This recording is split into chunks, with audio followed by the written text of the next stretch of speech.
Assalamu alaykum. Kitap o'qishman beri avlodlar to'rbetiga xush keldingiz.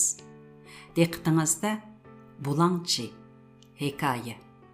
Avtori Farhod Tursun. Cho'ng ko'cha do'qmishidan qayrilishqa qolganda Bulangchi oldimni to'sdi. U udul oldimga kelsa, to'nish birsi o'xshaydi deb uningga salom qilib, qo'limni tanglabdiman. U solimimdan mangdab qoldi. Ostola qo'rqinishga tushgandekmi qilatdi.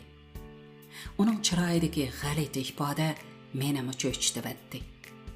Uning chiroyi xuddi badanidagi qonni tezlikda yo'qotib berayotgan kishining chiroyiga o'xshaydi. Biror g'azab yoki biror shodlik degandek tuyg'ularni ifodalashga majoli qolmaganda ko'rinadigan bu odamning mening oldimni to'sib qandoq bir narsani bildirmoqchi bo'layotganini uning chiroyiga qarab bilish mumkin emas edi. Shunga men uning bir Bulangchi ekanligini u pichoqni chiqarib menga tangligichimi bilolmagan edim. U menga intayin yaqin keldi. Uning og'zidagi qansiq tamaki hidini his qilgudek yaqin kelgandala xuddi odamlarni shumpan qilib ko'rsatish uchunla yo'l bo'yiga o'rnatib qo'yilgandek xunuk va ko'mirning zaharlik isidek sog'uch chiroq yo'rug'ida men uning aslida solimimdan mangdab qolgan bo'lmasdan balki aloqzada bo'lib ketganini bilib yetdim. Uning o'ruq yuzlaridagi bir necha tal cho'nqir siziqchining qo'ruq yoki totuq ekanligini farq qilg'ili bo'lmaydi. Uning qo'lidagi pichoqmi uning ko'zlariga o'xshash muzdek maynat yaltiraydi. Uning bundoq xunuk yaltirashiga qarab hech kimmi uning biror tanga sanchilib kirib o'limni keltirib chiqarishga ishongisi kelmaydi.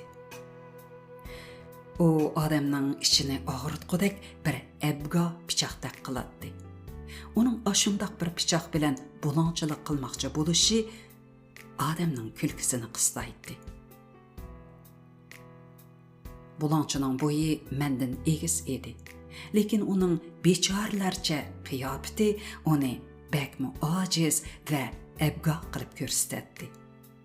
U vahshiylashib varqirab mendan yenimdagi bor pul va pulga yaraydigan narsalarni chiqarishni talab qildi. Uning ovozi sal titrab va bo'g'ilib chiqadi. Shundaqdimi uning ovozida haqorat tusi bor edi. Uning ovozining titrab bo'g'ilishidan uning yurak ritmining tezlashib ketganligini bilib olg'ili bo'ladi. Agar sal yo'riqroq joyda bo'lgan bo'lsa, balkim yuzlarining qansirash tufaylidan xuddi muzdek ko'kish rangga kirib qolganligini ko'rgili bo'lar edi. Demak, uning ovozidagi titrash vahshiylikdan xudini yo'qotish sababidan bo'lgandek qiladi. Men ba'zilarning bundoq chog'da burnining sho'rqirab qonab ketganini ko'rgan edim. Talvilashgan tandagi qon o'rkashlab badanning hamma yeriga zarb bilan urilganda ana shundoq qapsilib kelib qayerning to'miri joylashgan yerdagi terisi nepiz bo'lsa shu joyni yerib chiqadi. Men ko'z oldimdagi bu bulangchining vujudidagi qonning o'rkashlab uning tenidagi qaysi joyining to'mirini yerib etishi mumkinligini faraz qildim. Agar uning menga to'mirini yerib etib, mengasiga qon tushib ketsa qanday qilg'iliq? Men uning qo'lidagi pichoqqa yana bir rat qaradim. Pichoqningmi uning ovozidek titrayotganligini ko'rmoqchi bo'lgandim balkim.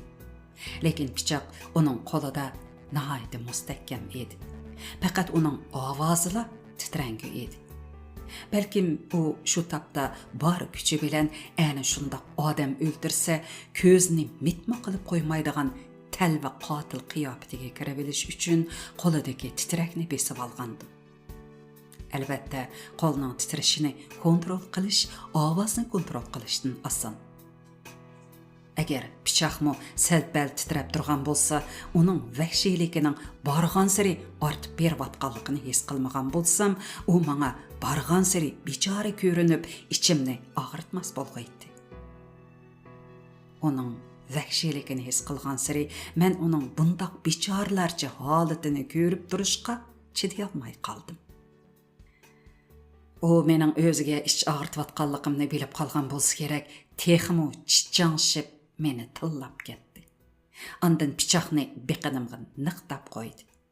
Pichoqning uchi sanjilganda balkim kiyimimdan oz to'la tushk ochqandi. Lekin uning bilan chatqim bo'lmadi. Asyadim yanala oldimdagi bu odamning aqlini qandoq yo'qitib qo'yayotganligida edi. Men uning yana vahshiylashaverishiga qarab tura olmaydim. Uni bundoq bechorlarcha vahshiylashaverishdan to'xtatish uchun yanchuqimda bor narsaning hammani chiqardim. Uning ko'zlari nihoyat o'tkir bo'lsa kerak, bergan narsalarni ashu qorong'u joydala bir necha sekund ichida ayirib bir taraf qilib bo'ldi. O pulga yaraydigan narsalarni elib kelib, kimlik va boshqa parcha-purat, qog'oz, telefon nomeri, daftari qatorliqlarni yerga tashladi. Men engishib kimligimni elib olmoqchi bo'lib edim, u qo'rsqimga birini tizlab meni to'xtatib qo'ydi. Men ilojisiz uning kelar qitimda nima qilishiga qarab turdim. U mening yanchuqimdan chiqqan narsalarga rozi bo'lmagan edi. Shunga meni yana bir qur axtirib chiqdi. U badanimni axtirib atqanda go'yo hamma joyini silashtirib, tam yaqilab ketayotgan qorag'u tilamchidakla ko'rinib ketdi. Agar yenimda yana pul yoki boshqa narsa bo'lsa, shu holda uningga ayimay beratdim. Uyimdan chiqib bersam mayli edi hatto. Faqat u vahshiylashishdan birdan to'xtab, normal odamdek nafas elib, yurakidagi qonning aylanishini birdan normallashtirib, chiroyidagi qizillik asliga kelib, sadlik va vayronlik uning qiyofatidan g'oyib bo'lsa, ko'ngli birdam tinjib, mayli tamoqdan, mayli xiyoldan, mayli muhabbatdan yoki odam lazzatlanadigan har qanday narsadan lazzatlanishga tayyor bo'lsalar. U mendan erishgan narsalarning ozligiga g'azablangan edi. G'azabning uni qandoq holga keltirib qo'yganligini uning asabiylarcha tiniqidan bilgili bo'ladi. Uning tiniqi texmi ichib ketayotgandek qiladi. Balkim vahshiylik uning ishki a'zolarining funksiyasini teziltib, uning oshqozini va nafas yo'llaridagi barliq sesqichilikni qo'chib etgandi. Yoki g'azab uning ishki a'zolarini shiddat bilan sestib berayotgandi. Xuddi yılanning zaharidek uning g'azabi bilan tang bu puroqlar sirtqa puroqlab etilib chiqib ketsa, u o'zini nurg'un darajada yarlandirishi mumkin. Yılan boshqalarni chaqqanda o'zimi cheqish bilan tang yarlanadi. Shunga yılan odam cheqilmasila osonlikcha odamni chaqmaydi. Oldimdagi bu odam g'azablangan sari uning tiniqidagi puroq shuncha yiroqlarga belingidek bo'qsib chiqib ketadi. Demak, u nihoyat zo'r darajada energiya va ruhiy kuchni upratmoqda edi. Menga u shu tapda badanidan nalardir bilinmas bir joylardan zo'r miqdorda qon oqtirayotgandekla tuyulib ketdi. Uning mendan erishgani 10 necha yuan bo'lgani bilan yo'qotayotgani qaytirib olg'ala bo'lmaydigan narsalar edi. Men shunchalik oz pul bilan turug'liq uningga uchrab qolganimga o'zimni qarzdordek his qildim. Kuchlik g'azab oldida uning badani bahmi ojizdek qiladi. U bundaq sababsiz g'azablarga bardoshlik bera olmay, oxiri o'zini halok qilishi mumkin. Chunki uning g'azabi sababsiz g'azab bo'lib, bundaq g'azabning kuchi sabablik g'azablardan mo'lcharligisiz darajada yuqori. Kishilar har xil sabablar bilan o'zining g'azabini ma'lum asoslarga ega qilgandilar, ondan uning kuchini asosan sirtqa qaratib, o'zini emas, balki g'azab obyektini zaxmlantira oladi. Hech qanday asosiy bo'lmagan g'azab bo'lsa, g'azablanguvchining o'zini bakroq g'azablantirdi. Bulangchi shu tapda o'zining menga bu qadar g'azablanishining tamoman yo'lsiz ekanligini biladi. Shunga u bu g'azab oldida amalsiz.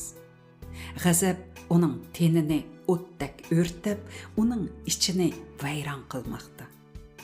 Shunga uning bu qadar chichanlab ketishi oxirgi qitimliq jon talashishdekla ichinishlik edi.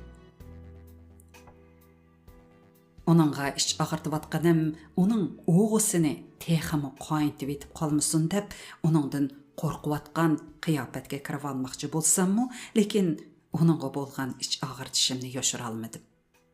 Onun üstüge bu iki binanın arasındaki yolның kirish eğizida men yol boyidagi chiraqqa aldımni qilib, o bolsa keynini qilib turaddi. Şoňa onun yüzini aniq körgili bolmaydı. O bolsa mening chiroyimdagi ifodalarini nayt aniq ko'ralaydi. Men pulni yanamga az selib sirtqa chiqqanligim uchun onundan kechirim so'radim.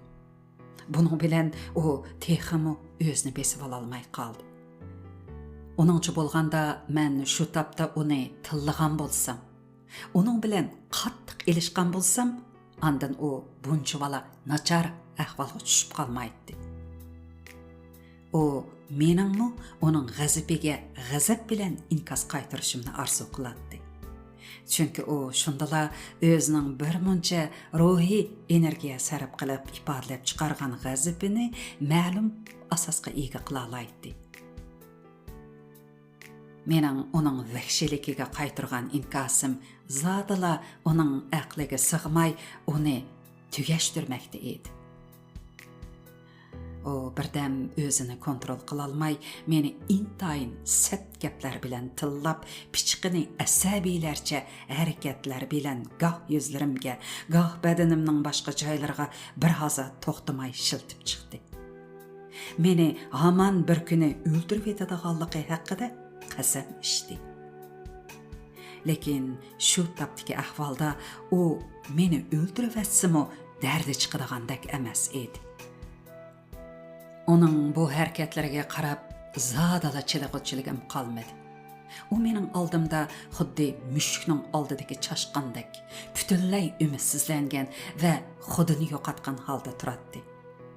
Ko'zlarimga liqqada yosh keldi. Men uning buni ko'rib qolmasligini umid qilardim, lekin amal qancha u buni ko'rib qoldi.